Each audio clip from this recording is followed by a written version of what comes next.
नमस्कार दोस्तों। स्वागत है आप सभी का एक बार फिर धात के फेसबुक लाइव में। मैं अर्चना एक बार फिर आपके साथ हूँ जेंडर सवाल समानता के इस श्रृंखला को लेकर, जिसमें हम लोग बात करने वाले हैं जेंडर समानता को लेकर। ये जो श्रृंखला हमने शुरू की थी दिसंबर 2021 से, आज उस श्रृंखला का हम दूसरा लाइव करने जा रहे हैं। और आज इस लाइव की शुरुआत में एक बहुत ही इंटरेस्टिंग सी चीज जो मैं कहीं इंटरनेट पे कुछ पढ़ रही थी, उसमें मेरे सामने आई है, उसके साथ मैं स्टार्ट करना चाहती हूँ।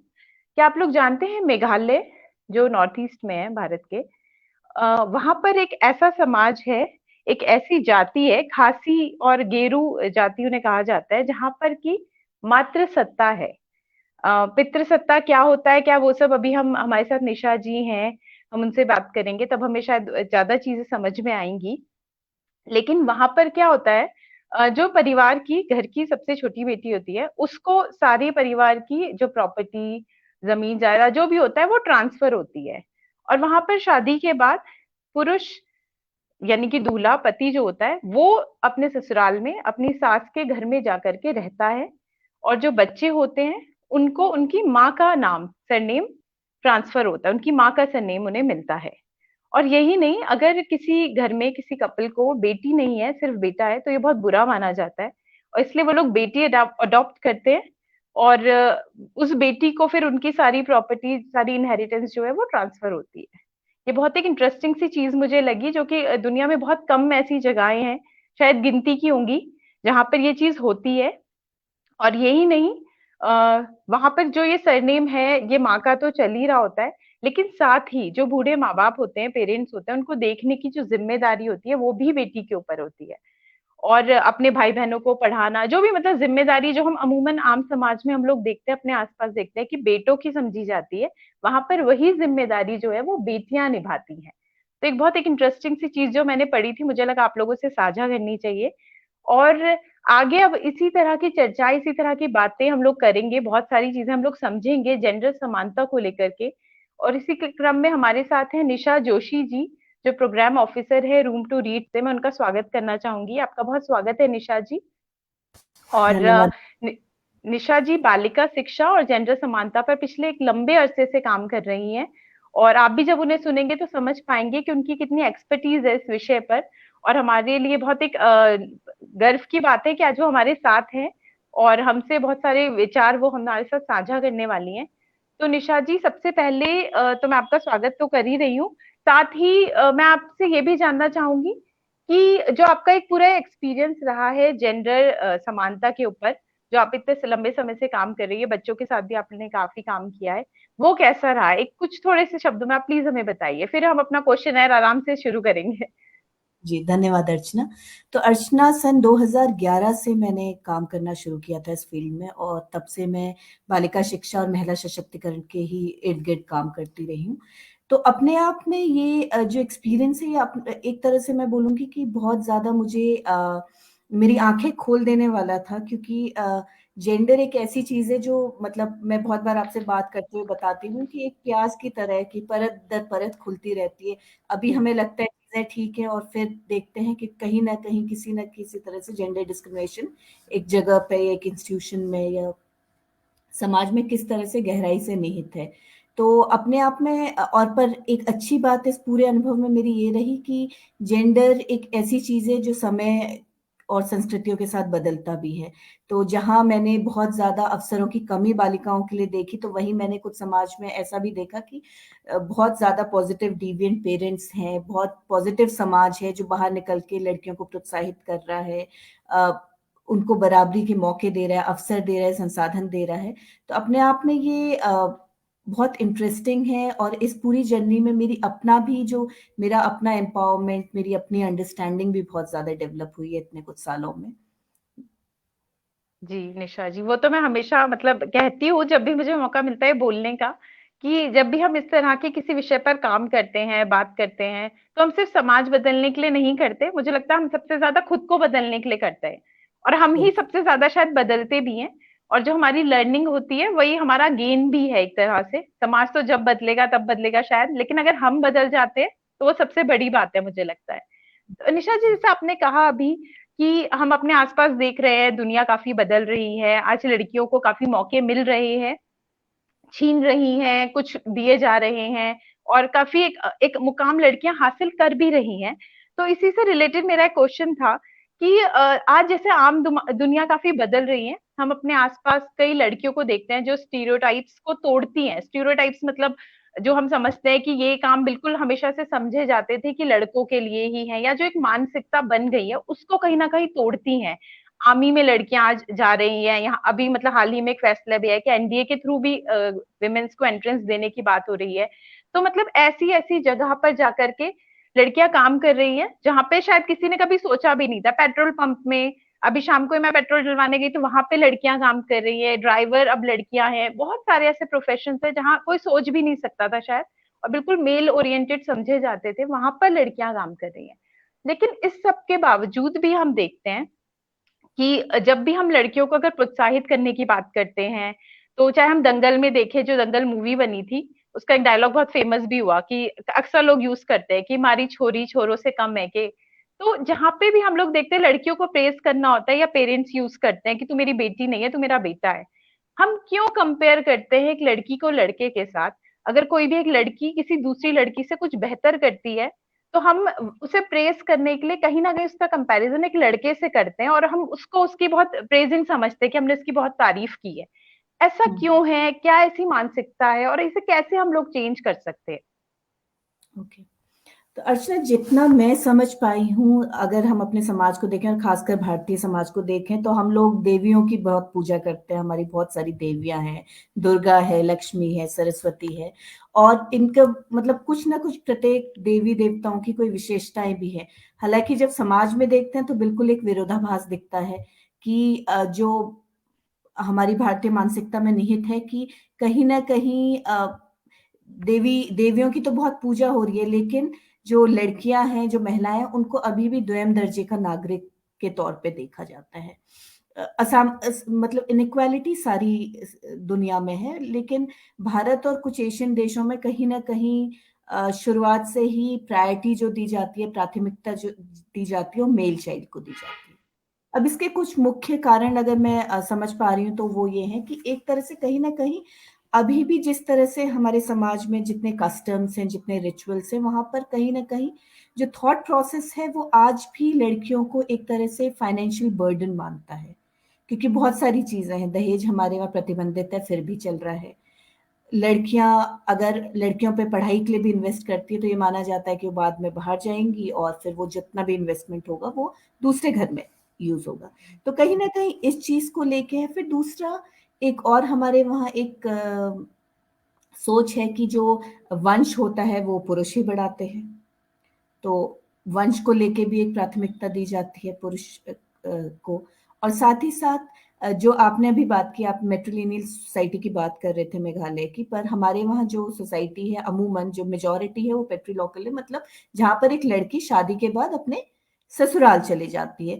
तो फिर ये भी माता पिता की जो अपेक्षा होती है अपने मेल चाइल्ड से ज्यादा होती है कि जब वो बुजुर्ग हो जाएंगे, जब वो रिटायर हो जाएंगे, या जब वो डिपेंडेंट हो जाएंगे, उस वक्त एक मेल चाइल्ड ही उनको सपोर्ट कर सकता है, और लड़कियां तो पराया धन है।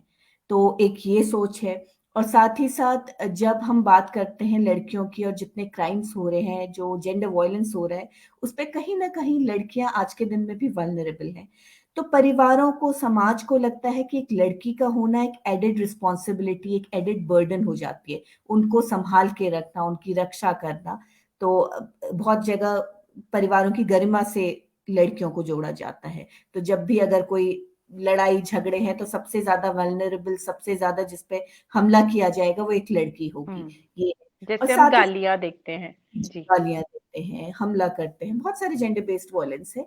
और जो स्पिरिचुअल और रिलीजियस फैक्टर्स भी हैं, मोक्ष कैसे मिलेगा? मोक्ष तो तभी मिलेगा जब लड़का होगा। तो ये बहुत सारी चीजें जो हैं, जो ये सोच है, मैं बोलूंगी, ये कहीं ना कहीं अ, लड़कियों को निम्न दर्जे का या द्वितीय दर्जे का बनाने की ओर बढ़ाती है सोच को। और फिर ये होता है कि आप कहीं ना कहीं आप खुद भी एक आपकी मानसिकता में आप बोल रहे हैं कि पुरुष है, या जो मेल चाइल्ड है वो कहीं ना कहीं सुपीरियर है। और फिर जब आपकी लड़की होती है और लड़की अच्छा करती है, तो फिर आप उसको एक तरह से अपने को कंसोल करते हैं, अपने को आश्वासन देते हैं कि हाँ, हमारी लड़की, जैसे बहुत माता पिता मैंने भी सुने जो बोलते हैं कि मेरी लड़की ही मेरा लड़का है, या मेरी लड़की ही लड़कों से कम नहीं। लड़की की तुलना ही ना करें ना आप किसी लड़के से। तो मेरे को लगता है ये जो सारी सोच है, जो समाज का पूरा थॉट प्रोसेस है, जो जहाँ पे एक सेकेंडरी सिटीजन के तौर पर एक महिला, एक लड़की को देखा जाता है, वही इस स्टेटमेंट को भी पैदा करता है, जहां पर आप हमेशा कंपेयर करते हैं। आप किसी लड़की का लड़की से कंपैरिजन न करके हमेशा लड़कों से करते हैं। तो मुझे मुझे ये लगता है कि इस वजह से है। जी बिल्कुल मैम। अभी मैम जैसे आपने बात भी की कि हमारे यहाँ जो सोसाइटी है जिसमें कि एक लड़की शादी के बाद मेजोरिटी भी क्या, मुझे लगता है कोई 0.0005% है जहाँ पे कुछ अलग है, वरना सब जगह यही है कि एक लड़की शादी के बाद लड़के के घर जाती है, जो पेट्रियार्कल सोसाइटी है। लेकिन पेट्रियार्की यानी कि पितृसत्ता एक ऐसी चीज है जिसे आज भी कई लोग एलियन समझते हैं। वो कहते हैं नहीं नहीं ऐसा कुछ है नहीं, ये मनगढ़ंत बात है। सिर्फ कुछ गिनती के लोग हैं जो एक्सेप्ट करते हैं कि हाँ है, वरना मैक्सिमम लोगों को यही लगता है कि नहीं नहीं ये सब मनगढ़ंत बात है और ये फालतू की बात है, ऐसा तो कुछ होता ही नहीं है, जैसे गोस्ट है, किसी ने देखा नहीं है, बस कह रहे हैं कि है। तो ऐसे लोगों के लिए या मतलब हम कैसे समझाएं कि पितृसत्ता क्या है और उसका सॉल्यूशन क्या है, अगर है तो किस तरह से हमें इफेक्ट कर रही है हमारी डे टू डे लाइफ को, हमारे समाज को। जैसे हम आज का हमारा जो टॉपिक भी है कि समाज और जेंडर इक्वालिटी, तो इस जेंडर इक्वालिटी और समाज के बीच में पितृसत्ता की क्या भूमिका है, क्या रोल है, और अगर इसका सॉल्यूशन है तो क्या मैट्रियार्की है, और अगर मैट्रियार्की नहीं है तो फिर क्या है। तो इस बारे में कुछ बताइए मैम। तो अर्चना, हम जिस समाज में रहते हैं वहाँ कहीं ना कहीं, चाहे वो पुरुष हो चाहे वो महिला हो, हमसे ये अपेक्षित होता है कि जो हमारा दैनिक व्यवहार है, हमारे विचार हैं, जो भावनाएं हैं, वो जो पितृसत्ता की धारणाएं हैं, उन्हीं के अनुकूल हो, उन्हीं के आसपास हो, जो कि हमारे सामाजिक संरचना में प्रचलित भी हैं। बहुत सारे रूल्स जो है हमारी सोसाइटी के, कस्टम्स है, वो कहीं ना कहीं पेट्रियार्की से ही आते हैं। और खासकर जब हम महिलाओं की बात करें, तो महिला के जीवन में तो मेरे को लगता है हर पड़ाव में ही पितृसत्ता का कहीं ना कहीं दबाव बना रहता है। चाहे वो, मतलब अगर हम बात करें कि जन्म से पहले भी एक कैसे हमको आशीर्वाद दिया जाता है, यही बोला जाता है कि लड़का हो, ठीक है, हम्म। पुत्र भव, जो भी बड़े लोग आशीर्वाद देते, तो कहीं ना कहीं हमेशा, मतलब एक एक्सपेक्टेशन मेल चाइल्ड की ही होती है। और अ, महिलाएं जो पुरुष प्रधान समाज में जो बुराइयां उनको सहती हैं।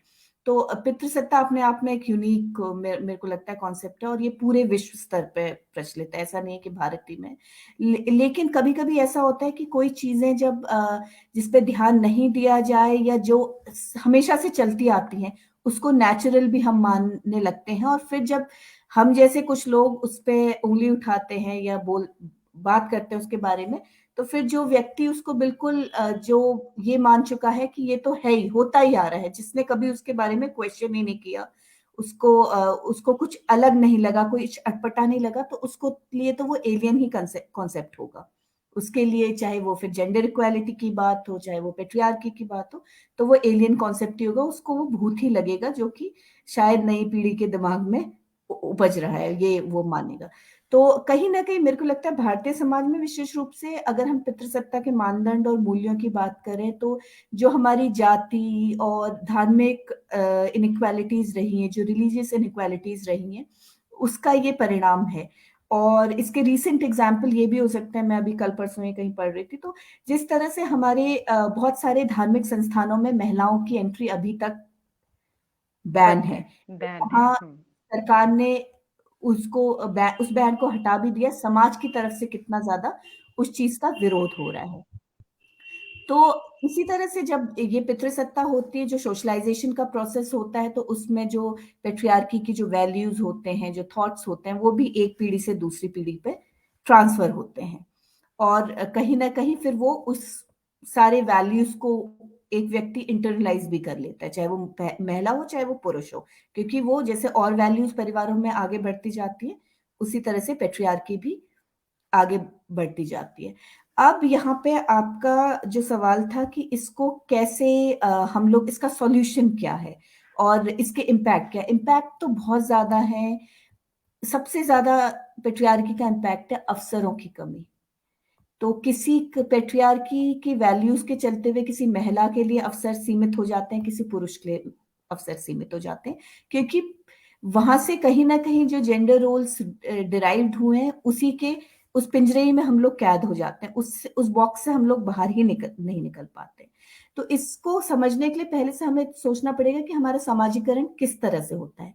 तो हमारा सामाजिकरण दो तरीके से, मुख्यतः दो तरीके से होता है। एक जो हमारा प्राइमरी जो सोशलाइजेशन का प्रोसेस होता है वो कहीं ना कहीं हमारे परिवारों के अंदर होता है। तो परिवार में जो बच्चा जो मानदंडों को देखता है, जो मूल्यों को देखता है, वहीं से वो सीखता है। जैसा उसके आसपास हो रहा होता है तो वो उसको वो नेचुरल लगता है। अगर वो एक बच्चा देखता है कि उसकी माँ माँ के साथ एक गृहिणी होने, एक महिला होने की वजह से एक तरह का व्यवहार किया जा रहा है, या एक तरह का उन्हें द्वयम दर्जा दिया जा रहा है, तो वो उसके लिए एक नेचुरल होता है, क्योंकि वो परिवार में देख रहा है, वो सीख रहा भी है।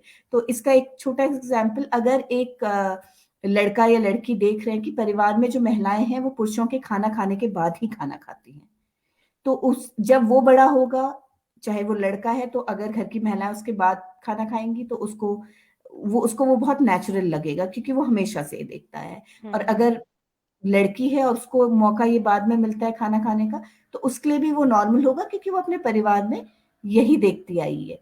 दूसरा सामाजिकरण जो होता है हमारा, वो घर से बाहर होता है। तो सबसे पहला जो इंस्टीट्यूशन होता है जो सेकेंडरी सोशलाइजेशन का होता है, वो स्कूल होता है। तो अब स्कूल में हमारे साथ किस तरह की चीजें हो रही हैं, हम जो टेक्स्ट पढ़ रहे हैं वहां पर क्या हमें दर्शाया जा रहा है, हम आसपास अपने बच्चों से जो अपने साथियों से जो बात कर रहे हैं वहां पर हम क्या सीख रहे हैं।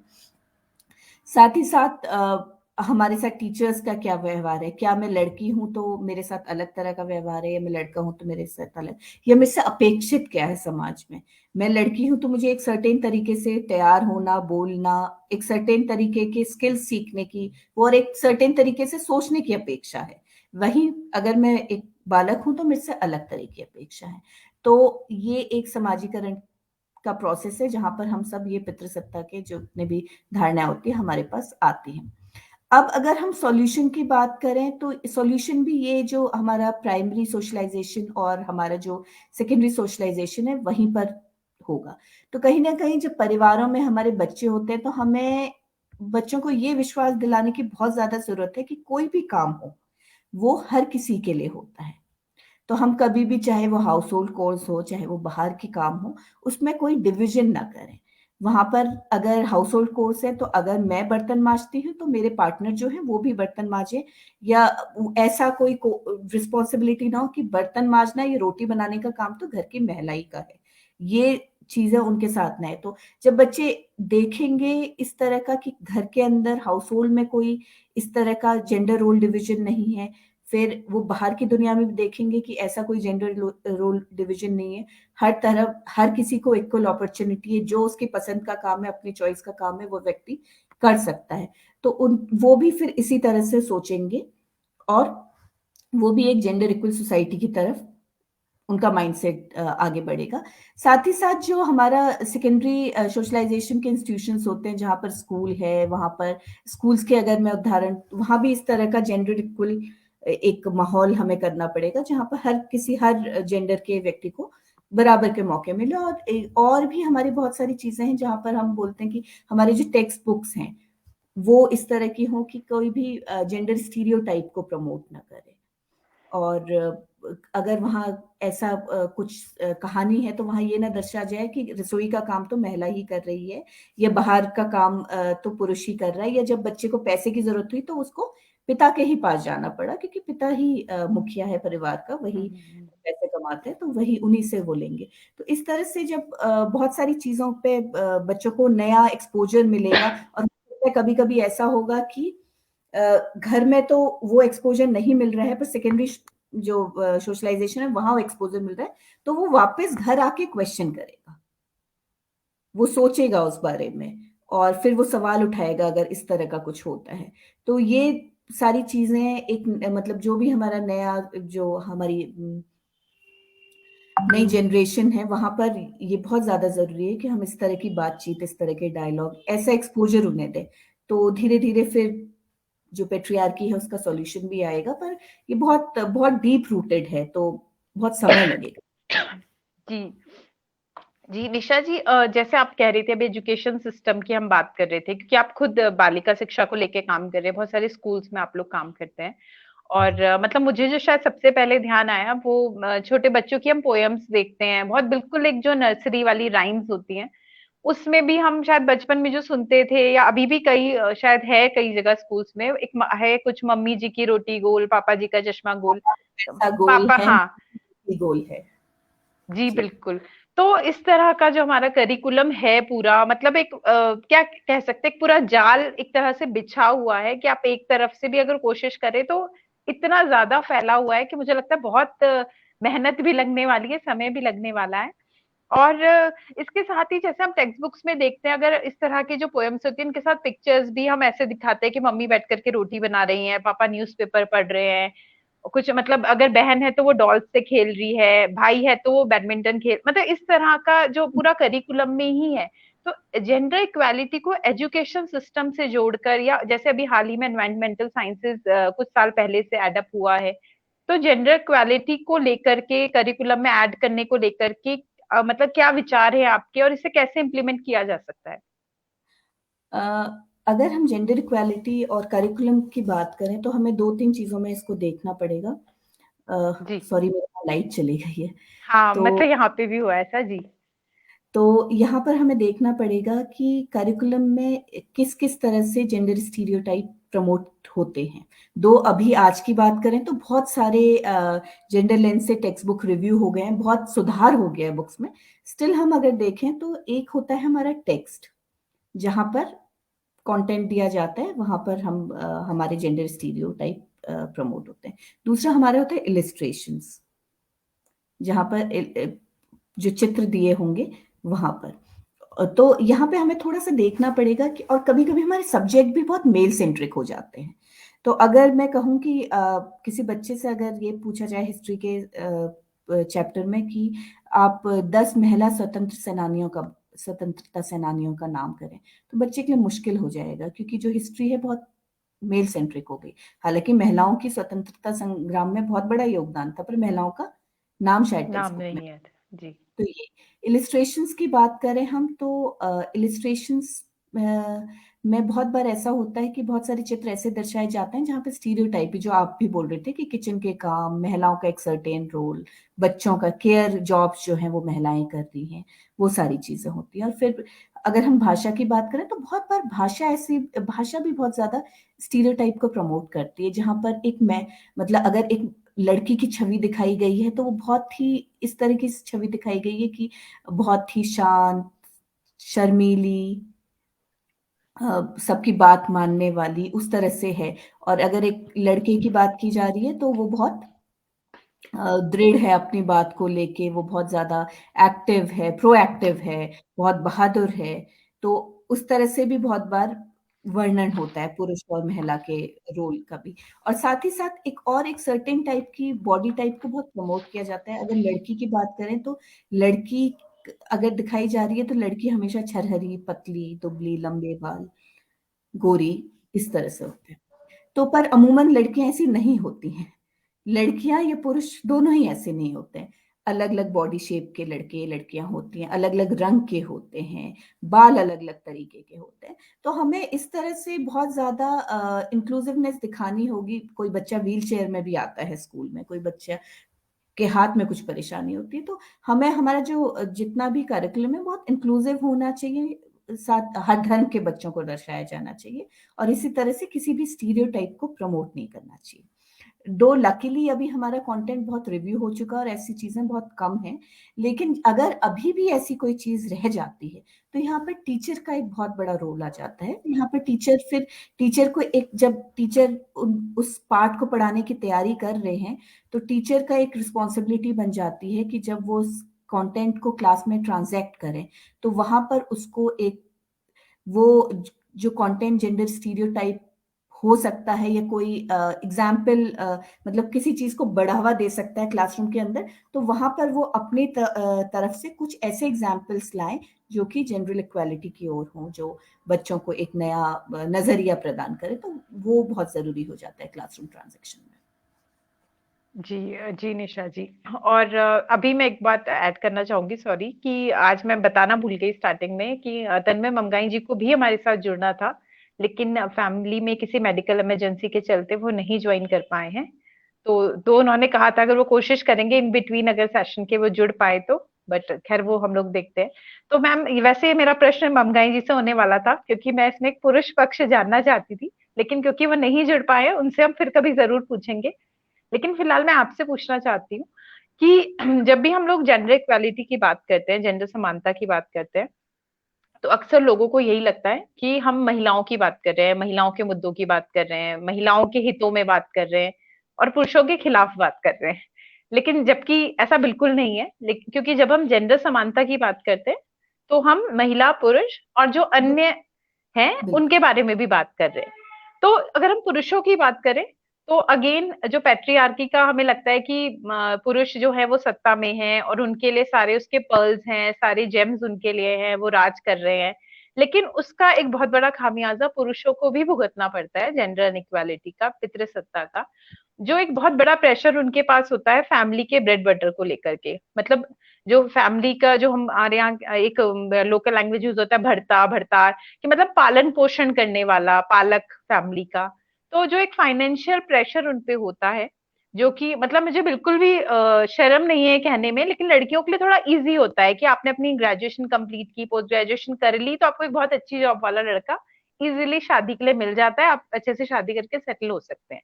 जॉब आपकी इच्छा पे डिपेंड करता है कि आप करना चाहते हैं तो आप करें, नहीं करना चाहते तो मत करें।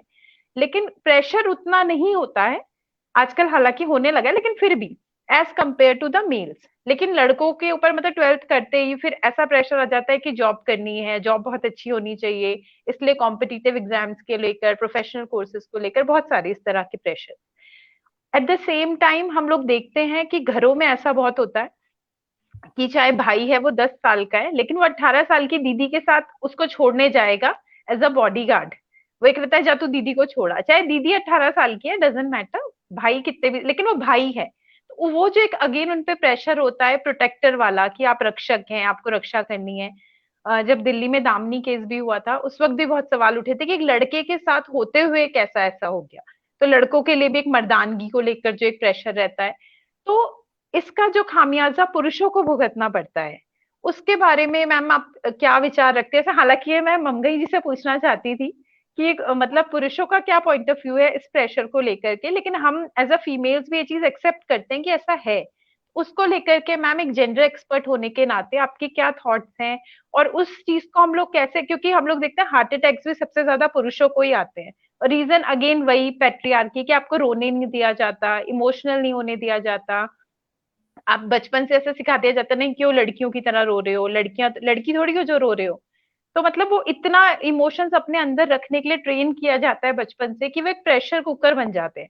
तो वो चीज जो है इसीलिए शायद एग्रेसिव भी ज्यादा हो जाते हैं, क्योंकि आपको इमोशंस रिलीज नहीं करने दिए जाते।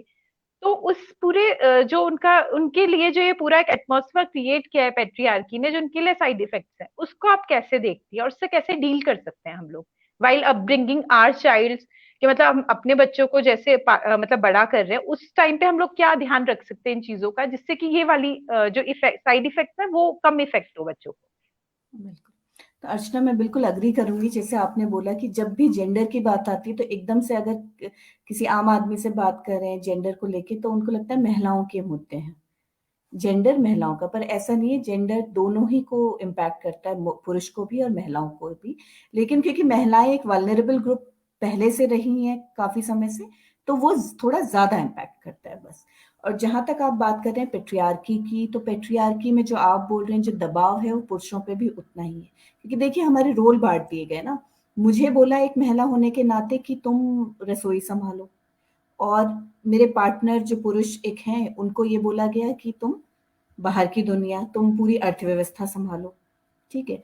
तो यहाँ पर फिर से अवसर दोनों के लिए सीमित कर दिए गए, क्योंकि आज के दिन में भले ही सोसाइटी प्रोग्रेसिव हुई है, मैं अपने परिवार की बात करूं, मेरी दादी जिन्हें कभी स्कूल जाने का मौका नहीं मिला, मेरी माँ के आने तक उनको स्कूल जाने का मौका मिला, और फिर मैं लकीली मेरे को इतना मौका मिला कि मैं बाहर जाके नौकरी भी कर सकती हूँ पढ़ाई की। लेकिन इसके साथ साथ आज के दिन पे भी जो समाज है, वो जो घर की जिम्मेदारी है वो अभी भी मेरे हिस्से में आती है। उसको ऐसा नहीं देखा गया कि मैं बाहर जा रही हूँ तो वो जिम्मेदारी बढ़ जाएगी। वो मेन रिस्पॉन्सिबिलिटी आज भी एक महिला होने के नाते मेरी रहेगी। वहीं जो मेरे पार्टनर हैं, उनसे ये उम्मीद की जाएगी कि घर का, अगर घर के लिए कोई लोन लिया है, गाड़ी के लिए कोई लोन लिया है, तो वो उनकी जिम्मेदारी है उस लोन को चुकता करना, घर बनाना, घर के सारे जितने भी खर्चे हैं उनको करना, वो सारा। तो ये एक बर्डन है। अब यहाँ पे पुरुषों पे जो आप बोल रहे हैं कि एक प्रेशर होता है, अब मान लिया कि किसी का पार्टनर, मेल पार्टनर चाहते हैं कि वो आगे पढ़ाई करें, वो नौकरी छोड़ें और आगे की अपनी पढ़ाई करें, लेकिन क्या समाज को इतनी जल्दी वो एक्सेप्ट कर पाएगा? समाज और परिवार, दो जने हैं, दोनों नौकरी करते हैं, मियाँ बीवी। पत्नी चाहती है कि नौकरी छोड़ के वो घर बैठे और अब अपनी पढ़ाई करे या घर में घर संभाले, उसके लिए इतनी दिक्कत नहीं होगी। लेकिन अगर कोई पुरुष ऐसा सोचने की भी चेष्टा करता है तो उसके लिए बहुत ज्यादा मुश्किल हो जाएगी, बहुत ज्यादा परेशानी हो जाएगी। और जहाँ की आप बात कर रहे हैं एग्रेसिवनेस, तो एग्रेसिवनेस भी एक तरह से एक्सपेक्टेड बिहेवियर है। ऐसा नहीं है, दोनों बच्चे पैदा हुए, गुस्सा तो दोनों को आ सकता है, इमोशन सबके अलग अलग तरह से, जैसा भी माहौल, पालन पोषण जिस तरह से हुआ, लेकिन पुरुषों से फिर भी जो एक्सपेक्टेड बिहेवियर है वो एग्रेसिवनेस होनी है। गुस्सा आना चाहिए पुरुषों को, उनको दिखाना चाहिए, मैस्कुलिनिटी से जोड़ा जाता है उस सारी चीजों को, तो उनको गुस्सा भी आना चाहिए, ये भी उनसे एक एक्सपेक्टेड बिहेवियर है। उसके कंट्रोल बाद नहीं है घर पे, ऐसा कहा जाता है अगर कोई शांत स्वभाव का पुरुष है तो। जी। ये क्या संभालेगा, ये क्वेश्चन किया जाता है, तो बार बार ये क्या संभालेगा, तो उस तरह से तो मुझे लगता है ये एडेड प्रेशर तो हमेशा ही पुरुषों के ऊपर भी रहा है, और ये भी पेट्रियार्की से ही डिराइव होता है, और ये जेंडर इनइक्वालिटी की वजह से है। अब आप बात कर रहे थे सॉल्यूशन का, तो मुझे लगता है, और ये बहुत ज्यादा क्योंकि हम अपने पुरुष साथियों से भी लगातार बात करते हैं और हमेशा रहता है, जितना एक घर की अर्थव्यवस्था को लेके हम पे एक महिला होने के नाते, भले ही हम भी नौकरी करते हैं बराबर की, लेकिन हम पे वो प्रेशर नहीं होता है आज का जो भारतीय समाज अभी भी है। लेकिन हम पे वो प्रेशर डबल वो वाला होता है कि हमें घर भी संभालना है, हमें बाहर भी संभालना है।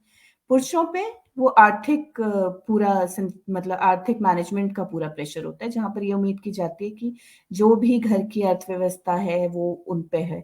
भले ही वो डिसीजन मेकिंग में इतने रोबस्ट ना हो, वो बहुत अच्छा निर्णय न ले पाए, फिर भी उम्मीद ये की जाती है कि वो निर्णय ले, फाइनेंस से जुड़े सारे निर्णय वो ले, भले ही वो उसमें सक्षम है नहीं है, पर एक्सपेक्टेड जो है, अपेक्षित बिहेवियर जो है वो पुरुषों ही से है। अब यहाँ पे वही मैं बोलूंगी कि चेंज कैसे होगा, चेंज, और खासकर आपने बोला हमारे बच्चों से चेंज कैसे होगा, तो बचपन ही से हम बच्चों को एक कोशिश करें कि एक जनरल न्यूट्रल एटमॉस्फेयर दें उनसे, मतलब अगर लड़की है तो उसको उस तरह से ना पाला जाए कि शादी ही एक अल्टीमेट गोल होता है एक लड़की के जीवन में। आप उसको बोलें आप करियर बनाएंगे, आप रिस्पॉन्सिबिलिटी लेंगे, आप रिस्पॉन्सिबिलिटी देना शुरू करें, शुरू से छोटी उम्र से लड़कियों को भी उतनी रिस्पॉन्सिबिलिटी दें जितनी लड़कों को दें, और ऐसे ही जो हाउस होल्ड कोर्स है उसमें दोनों की बराबरी हो। किसी को ऐसा नहीं होना चाहिए कि लड़की होने की वजह से तुम्हें खाना बनाना ही आना चाहिए, लड़के होने की वजह से तुम्हें ये चीजें आनी चाहिए, जो जिसकी चॉइस हो उस तरह से हो। दूसरी बात आपने कही थी कि एक छोटे से बच्चे को ये रिस्पॉन्सिबिलिटी दी जाती है कि बहन को छोड़ के आ, बहन को लेके आ, तो एक एक तो रिस्पॉन्सिबिलिटी है, दूसरा ये कंट्रोल की भी बात है, जो एक सेक्सुअलिटी पे कंट्रोल करने की बात होती है एक महिला की। तो बचपन से पिता कंट्रोल करते हैं, फिर भाई करता है, भाई थोड़ा बड़ा हो जाता है, फिर पति करता है और फिर बेटा करता है। तो कहीं ना कहीं खुद से आप कुछ काम करने में सक्षम ही नहीं, आप अपने एजेंसी को एक्टिवेट नहीं कर पा रहे हैं, आपको हमेशा एक पुरुष का सहारा चाहिए जो आपको एज अ प्रोटेक्टर आपके साथ रहेगा। जी। जी, बिल्कुल। और इसमें जैसे एक हमारे यहाँ बहुत एक ये एक कहा जाता है, जो मुखिया माना जाता है घर का, वो पुरुष को ही माना जाता है। जो आप भी कह रही थी कुछ देर पहले कि जो घर का मुखिया है, जो कमांड कंट्रोल है, वो पुरुष के ही हाथ में दी जाती है, समझी जाती है। बकायदा एक पगड़ी रस्म होती है जिसमें अगर पिता एक्सपायर हो जाता है तो पगड़ी यानी जिम्मेदारियां, जो घर का नेतृत्व है वो ट्रांसफर कर दिया जाता है। और एक बच्चे के लिए भी as a family, in a family हम लोग देखते हैं कि जो फाइनल डिसीजन होता है वो पिता से ही मिलता है। तो मतलब अगर माता पिता, मतलब अगर आप कह रहे हैं पेरेंट्स और दोनों को हम इक्विवेलेंट माने, तो दोनों में से अगर कोई एक भी परमिशन दे दे तो मुझे लगता है सफिशिएंट होना चाहिए, लेकिन होता नहीं है। वो ऐसा समझा जाता है कि जो अल्टीमेट डिसीजन मेकिंग होगी वो फादर के ही द्वारा होगी। अगर नहीं होता ऐसा, कुछ घर अगर हम देखते हैं जहाँ पे अगर मदर ज्यादा वोकल है, ज्यादा डिसीजन मेकिंग में इन्वॉल्व है, तो अक्सर समाज में ही लोग ऐसे होते हैं जो अच्छा नहीं मानते ऐसे घरों को। मतलब बहुत सारे नेगेटिव कमेंट्स उन फैमिलीज के बारे में हम लोग सुनते हैं, या ऐसा कहा जाता है कि जिन घरों पे महिलाओं का कंट्रोल होता है वो घर सही नहीं चलते हैं, अच्छा नहीं रहता है, वो घर तो खराब होना ही था क्योंकि वहां पे महिला लीड कर रही थी। इस तरह की बहुत सारी चीजें। प्लस जो एक और बात मैम आपने कही कंट्रोल वाली, कि पहले पिता का कंट्रोल होता है, फिर भाई का, पति का, फिर बेटे का। तो ऐसा हम सोसाइटी में देखते हैं कि चाहे महिला जिस भी स्टेज में हो, चाहे वो बेटी हो, तो उसके लिए जो डिसीजन मेकिंग होती है या जो कंट्रोल होता है वो पिता का रहता है। फिर अगर शादी के बाद हस्बैंड उस कमांड एंड कंट्रोल वाली पोजीशन में आ जाता है, और इवन अगर हस्बैंड एक्सपायर हो जाए तो उसके बाद चाहे आपका बेटा 17-18 ही साल का हो, लेकिन फिर वो आपकी जो मतलब आपकी परमिशन लेने वाली वो शिफ्ट हो जाती है, अथॉरिटी वो वहां हो जाती है। मतलब आप हर चीज बेटे को कंसर्न करके, कंसल्ट करके या उससे बात करके, उससे परमिशन लेके आप चीजें डिसाइड करने लगते हो। तो ये एक पूरा मुझे लगता है सोसाइटी या समाज जैसे हम बात कर रहे हैं, और यही शायद हम जेंडर की जो डेफिनेशन भी कहते हैं, एक ऐसी सामाजिक संरचना है जहां पर कि सेक्स के बेसिस पे डिफरेंशिएट किया जाता है, रोल्स डिसाइड कर दिए जाते हैं उसी के बारे में। तो यही मैम जो हमारी मुखिया वाली भी बात हो रही थी, इसी के बारे में मेरा अगला क्वेश्चन है कि जब हम ये मुखिया वाली बात करते हैं, जो मैंने भी एक्सप्लेन किया कमांड कंट्रोल वाली, तो ये जो एक पूरा सोशल एक दायरा बन गया है, या इसको आप किस तरह से देखती है? अगेन मैं वही पूछूंगी, किस तरह से हम लोग एज अ फैमिली, क्योंकि मैं पर्सनल उससे भी जानना चाहती हूँ कि एक एज अ फैमिली हम लोग क्या रोल प्ले कर सकते हैं, बट एज एन इंडिविजुअल, चाहे फीमेल हो चाहे मेल्स हो, जो भी अगर सुन रहे हैं हमें, या जो अगर बाद में भी ये वीडियो देखे, तो किस तरह से हम लोग एज अ फैमिली मेंबर, हमारा क्या रोल हो सकता है इस तरह की सिचुएशंस में? क्योंकि मैं पर्सनली खुद भी ऐसी बहुत सारी महिलाओं को जानती हूँ जो एक बहुत वेल एजुकेटेड है, बहुत अच्छी जॉब से रिटायर्ड है, और अगर इस एज में भी 60+ है, फिर भी वो अभी भी उनकी जो डिसीजन मेकिंग वाली पावर है उनके बेटों के पास है। वो खुद अपने लिए डिसाइड, मतलब उनको अगर कुछ भी अथॉरिटी कहीं पे डिसीजन लेना होता है खुद को लेकर के, कहीं आने जाने से लेकर के, थोड़ा सा भी फाइनेंशियल, स्पेशली जो फाइनेंशियल डिसीजन होते हैं, इन्वेस्टमेंट से रिलेटेड कुछ भी XYZ, कोई थोड़ा सा भी अगर उन्हें बड़ा फैसला लेना है, तो वो मतलब फिर वही अथॉरिटी चली जाती है। और मैं इस मामले में एक चीज बहुत बोलती हूँ अक्सर लोगों को, कि जो मतलब हमें बचपन से सिखाया जा रहा है कि रात का खाना तक पिता को पूछ के बनेगा कि सब्जी क्या बनानी है। तो अगर उतनी छोटी सी बात से शुरू होता है, तो ऑब्वियसली कि आप इतने बड़े डिसीजन, तो फिर आपको एक आदत हो जाती है हर चीज पूछ के करने की। और शायद उसी से जो आपकी डिसीजन मेकिंग और कॉन्फिडेंस होता है वो कहीं ना कहीं हिल जाता है या नहीं बन पाता उस तरह से। तो फिर बहुत कम हम ऐसी महिलाएं, ऐसी लड़कियां देख पाते हैं जो डिसीजन ले पाती हैं, उतनी कॉन्फिडेंट नजर आती हैं। तो एज अ फैमिली मेंबर मैं क्या रोल प्ले कर सकती हूँ अपने आसपास के लोगों में, चाहे वो मेल्स हो या फीमेल्स हो, कि उनके माइंडसेट में कोई चेंज आ पाए या चेंज ला पाऊं इस इशू को रिगार्डिंग? इसमें हमें ये भी समझना पड़ेगा अर्चना कि ये क्यों होता था शुरू में, जब ये इस तरह की डिसीजन मेकिंग मतलब जो चलती आई है उसमें कहीं ना कहीं आपको एलिनेट करने को, आपको अलग थलग रखने के लिए, पहले तो आपको अवसर नहीं मिले, तो आपको वो एक्सपोजर नहीं मिला, उन चीजों के बारे में जानकारी नहीं मिली, तो थोड़ा तो कॉन्फिडेंस आपका, मेरे को पढ़ने का अवसर नहीं मिला, मुझे फाइनेंशियल कुछ लिटरेसी नहीं है, मैंने कभी बाहर लोगों से बातचीत नहीं की, तो थोड़ा कॉन्फिडेंस तो मेरा वैसे ही लो हो गया। फिर मुझे परिवार में जब डिसीजन मेकिंग का प्रोसेस हुआ तो वहां भी मुझे अलग थलग पुरुषों ही ने वो किया, तो मैं खुद ही थोड़ा सा पीछे, क्योंकि मेरे को मौका ही नहीं मिला, तो मैं कॉन्फिडेंस भी नहीं होगा मेरे अंदर, खुद भी कॉन्फिडेंस नहीं आएगा कि मैं ऐसी चीजें कर सकती हूँ। तो वहां पे मुझे लगता है कि आज हमारी जनरेशन में हम लोगों को एक जो भी है जॉइंट डिसीजन मेकिंग के प्रोसेस को हमेशा प्रमोट करना चाहिए इन अ फैमिली, चाहे वो पुरुष हो चाहे महिला हो, जो भी परिवार से जुड़े जितने भी डिसीजन होते हैं उन पे जॉइंट डिसीजन हो, दोनों पक्षों की बात सुनी जाए और जो बेस्ट हो उसको उस डिसीजन को म्यूचुअली अग्रीमेंट के साथ लिया जाए। वही हमारे बच्चों को भी, क्योंकि बहुत बार ना हम बच्चों का भी पार्टिसिपेशन को बहुत, क्योंकि अगर मैं अपनी बात करूं अपने बढ़ते हुए उम्र में, जब मैं खुद टीनेज थी या एडोलसेंस थी, तो जो परिवार के डिसीजन मेकिंग प्रोसेस होता था उसका हम कभी पार्ट नहीं हुए। कभी बोल दिया गया तुम बच्चे हो, कभी बोल दिया गया तुम्हारा मतलब नहीं है, तो उस चीज से हमें कभी मतलब हमारे साथ साझा की नहीं गई, वो डिसीजन मेकिंग प्रोसेस में हमारी राय ही नहीं ली गई। लेकिन आज के समाज में मुझे लगता है कि जिस तरह का हमारे बच्चे हैं, हमें बिल्कुल मौका देना चाहिए, चाहे वो लड़का हो या लड़की हो। तो परिवार के अंदर कोई भी डिसीजन हो तो एक कोशिश करें कि वो एक शेयर्ड डिसीजन हो, वो सब लोगों के म्यूचुअल एग्रीमेंट के साथ हो।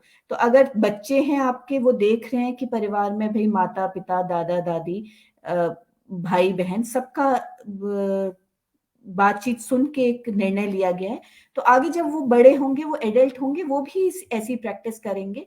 वो भी दूसरे के विचारों के प्रति टॉलरेंस भी आएगी उन पे, दूसरे का व्यू ऑफ पॉइंट भी समझने का समझ आएगी, और साथ ही साथ एक्सेप्टेंस भी होगी कि लोग अलग अलग विचारधारा भी रखते हैं। वो एक्सेप्टेंस भी हम सबके अंदर आनी चाहिए। ये नहीं कि एक हमारे पहाड़ में तो होता है ना कि जनानी को क्या आता है, हटा दिया, जनानी क्या समझेगी, जनानी क्या बोलेगी। तो उस तरह की ना करके हम सबका एक म्यूचुअल अग्रीमेंट हो किसी भी डिसीजन को लेके परिवार से जुड़े। और अगर फाइनेंस से जुड़े हैं, वहां भी एक बड़ा डिसीजन, अगर हम कुछ ले रहे हैं, कुछ खरीदारी कर रहे हैं, कुछ बेच रहे हैं, तो पति पत्नी दादा दादी जो भी परिवार में रहते हैं, माता पिता, उन सबका एक म्यूचुअल डिसीजन होना चाहिए। जी, इस क्रम में बल्कि पिछली जो हमारी चर्चा हुई थी उसमें श्री लोकेश नवानी जी हमारे साथ थे और उन्होंने एक बहुत सुंदर बात कही थी।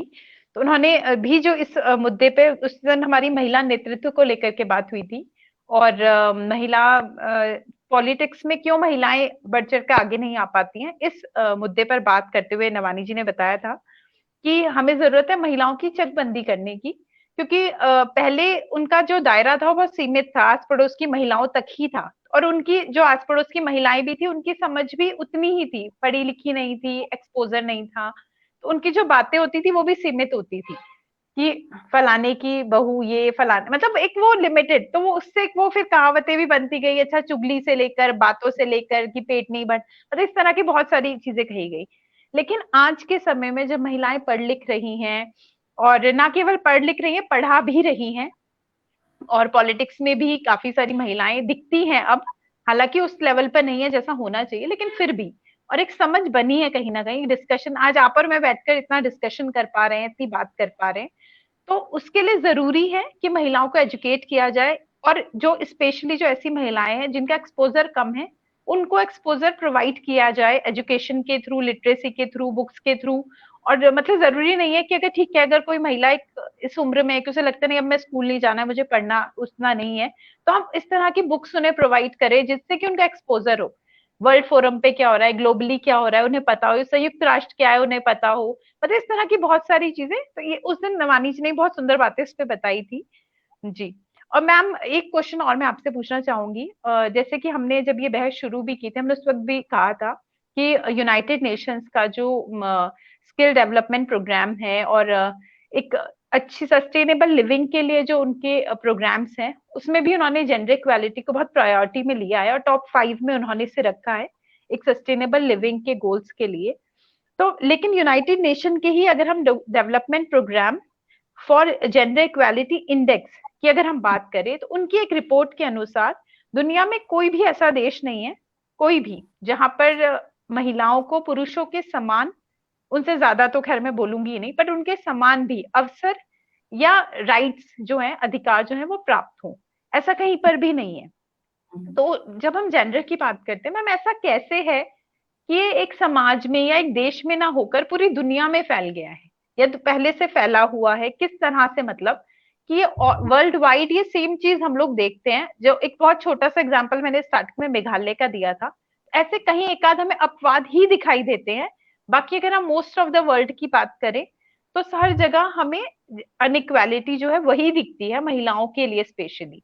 ऐसा क्यों है, क्या इसके कारण है, और क्यों मतलब ये पूरे वर्ल्ड वाइड फैल गया है? बिल्कुल। अर्चना, अगर ये बात करें और अगर यूनाइटेड नेशन के जेंडर इंडेक्स की बात करें तो कुछ अच्छी एग्जाम्पल्स भी हैं जिन पर मैं बाद में आऊंगी। पर अगर बात करें कि इतनी जेंडर इनक्वालिटी क्यों है और ये वर्ल्ड में अलग अलग तरीकों से दिखती है, कहीं किसी तरह से पढ़ाई में दिख रही है तो कहीं वेजेस पे दिख रही है, तो उस तरह से तो कहीं ना कहीं इसके कारण जो है वो है सबसे पहले तो कि जो अनइक्वल एक्सेस टू एजुकेशन है, शिक्षा के अवसर जो बालक और बालिकाओं को बराबर नहीं मिल पाते हैं, वो एक बहुत बड़ा कारण है। क्योंकि कहीं ना कहीं अगर हम वैसे भी देखें कि जो देश हैं जो बहुत पिछड़े हैं, चाहे हम भारत की बात करें, अगर मैं गलत नहीं होंगी तो 131 है हमारी ग्रेडिंग शायद उस पे उस लिस्ट में, तो कहीं ना कहीं अभी भी जो महिलाएं हैं उनको एजुकेशन का एक्सेस बहुत कम मिला है। और अगर हम बात करें, एक मैं वर्ल्ड फोरम की रिपोर्ट पढ़ रही थी तो वहां पे 15 से 24 साल की जो लड़कियां, उनमें से 1/4 लड़कियां ही अपनी प्राइमरी एजुकेशन पूरी कर पाती हैं। तो इससे बहुत बड़ा फर्क पड़ता है कि भविष्य में उनको कैसी अपॉर्चुनिटी मिलेंगी उस पर। उसके साथ साथ अभी जो एम्प्लॉयमेंट की, जो रोजगार की क्वालिटी है, वो भी अगर पूरे विश्व में हम बात करें तो तकरीबन 5 या 6 देश हैं जहां पर महिलाओं को लीगल राइट्स मिले हैं पुरुषों के बराबर काम करने के। और जी नहीं तो जी कहीं। जी मैम, मैं सॉरी, मैं बता रही हूँ, मैं भी आज कहीं पढ़ी थी तो 113 ऐसे देश है जहां पर कोई भी लॉ नहीं है जो जी जी। महिलाओं और पुरुषों को समान वेजेस का अधिकार देता हो, और आई थिंक इंडिया उसमें इंक्लूडेड है। बिल्कुल 6 कंट्रीज हैं सिर्फ जहां पर ऐसे है। साथ ही साथ जो हम लोगों ने जेंडर रोल्स के अकॉर्डिंग, मतलब हमने कामों को भी बांट दिया है कि भाई जो डिवीजन ऑफ जॉब्स हैं वो अलग अलग है, कि पुरुष जो है ये इस तरह के काम करेंगे, महिलाएं इस तरह के काम करेंगी। और ये जो डिस्क्रिमिनेशन है अर्चना, कहीं ना कहीं ये महिलाएं इसकी वजह से उनकी जो वो लोअर इनकम जॉब्स में ही काम कर पाती हैं। क्योंकि कहीं ना कहीं जैसे कि मैं पहले भी आपको बता रही थी कि जो केयर जॉब्स होती हैं, जो परिवार की प्राइमरी रिस्पॉन्सिबिलिटीज होती हैं, जो कि अपने आप में एक अनपेड लेबर है, उसकी जिम्मेदारी तो महिलाओं को है ही। तो कहीं ना कहीं जब वो पेड वर्क फोर्स पे काम करती हैं तो कहीं ना कहीं वो पिछड़ जाती हैं इन जिम्मेदारियों को लेके भी। और फिर बहुत सारे जॉब्स जो हैं वो उस तरह से भी कर दिए गए, सेग्रीगेशन भी हो गया जॉब्स का, कि भाई ये वाले काम तो महिला ही करेंगी और ये वाले काम तो पुरुष ही करेंगे। साथ ही साथ कहीं ना कहीं जितना भी चीजें हमारी महिलाएं बाहर निकलती है, काम करती हैं, तो जो लीगल प्रोटेक्शंस हैं वो भी हम देखते हैं लगातार। जेंडर वायलेंस इतना महिलाओं के प्रति होता है, चाहे वो वर्क प्लेस हो, चाहे वो बाहर हो, चाहे वो परिवार के अंदर हो। तो कहीं ना कहीं लीगल प्रोटेक्शन, बहुत सारे लॉज कानून तो बन गए, पर इम्प्लीमेंटेशन को लेके बहुत सारे अभी भी लूप होल्स हैं। तो वहां पर भी बहुत ज्यादा महिलाओं को चैलेंज होता है उस तरह से चीजों को करने में। फिर हमारे जो मेडिकल केयर है वो अभी भी, मतलब हमारी महिलाएं जो हैं वो अपने रिप्रोडक्टिव राइट्स को प्रैक्टिस नहीं कर सकती हैं अभी भी। अगर हम भारत, खासकर भारत की बात करें, तो अभी मेडिकल केयर हमारी बहुत ही निम्न दर्जे की है। वो भी बहुत ज्यादा महिलाओं के प्रति डिस्क्रिमिनेशन लाती है। अब आपको अगर क्वालिटी हेल्थ केयर नहीं मिलेगी तो कैसे आप एक बच्चे को जन्म देने के बाद अपने काम पे वापस जा पाएंगे और उतना ही प्रोडक्टिव रह पाएंगे जितना आपको होना चाहिए। तो वो अगर आपको वो न्यूट्रिशन, वो हेल्थ केयर नहीं मिल पाई तो वो भी एक ज्यादा चैलेंजिंग है। और रिलीजियस फ्रीडम भी बहुत ज्यादा, बहुत सारे जो रिलीजियस प्रैक्टिस है वो एक्सट्रीमिस्ट भी है, वो भी कहीं ना कहीं महिलाओं को रोकती है। शुरू में आपने कहा था पॉलिटिकल रिप्रेजेंटेशन जो है वो उस तरह का नहीं है जहां पर महिलाओं का एक तो इक्वल रिप्रेजेंटेशन नहीं है।